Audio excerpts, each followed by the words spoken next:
Odysseus' men found the hall of Circe, where wolves and mountain lions lay there by the entrance entranced in a spell. None would attack, they would only swish their tails back and forth and stare at the men with their big yellow eyes. In the distance, they heard the goddess Circe singing her beautiful song within the hall.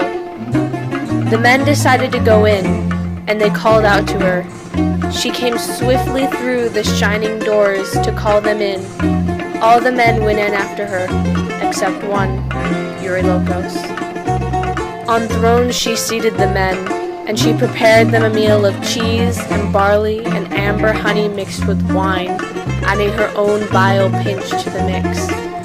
From outside the hall, Eurylochus heard the men cheering and having a grand time.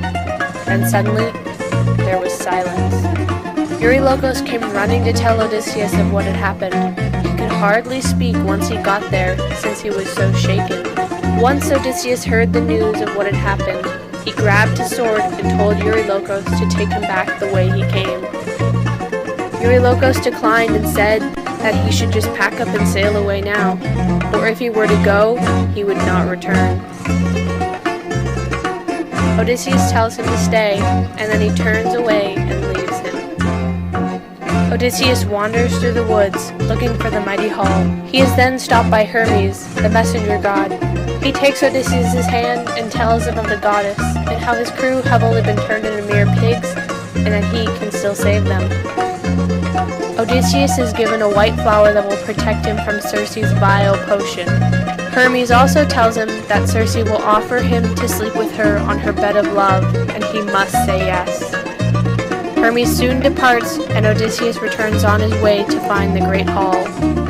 Once he got there, he called out to her, and quick as a cat, she opened her bright doors and welcomed him in. Odysseus followed her down the great hall and took the chair that she gave him. Lady Circe mixed him a golden cup of wine, adding her unholy drug to it. Odysseus drank it, but the potion failed. Lady Circe looked at him in surprise, and Odysseus pulled out his sword and held it against her throat. She cried out and backed away. She invited him to her bed of love, and he said he would only go under one condition. If he goes, she must turn his crew back to normal.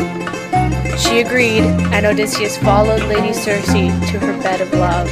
Afterwards, Odysseus was bathed by maids, and then him and Lady Circe sat down for dinner. The whole time, Odysseus did not seem happy. Lady Circe asked him what was wrong, and he said that she had yet to hold up her side of the deal. She smiled at him, and then snapped her fingers, and soon his men were turned back into young, handsome, and strong men. They all cheered and greeted Odysseus and thanked him for what he did. Lady Circe asked Odysseus to bring the rest of his crew here so that they could all be together. Odysseus agreed, then went to go fetch the rest of his men. Odysseus and his men did not leave the island until 1 year after they had arrived.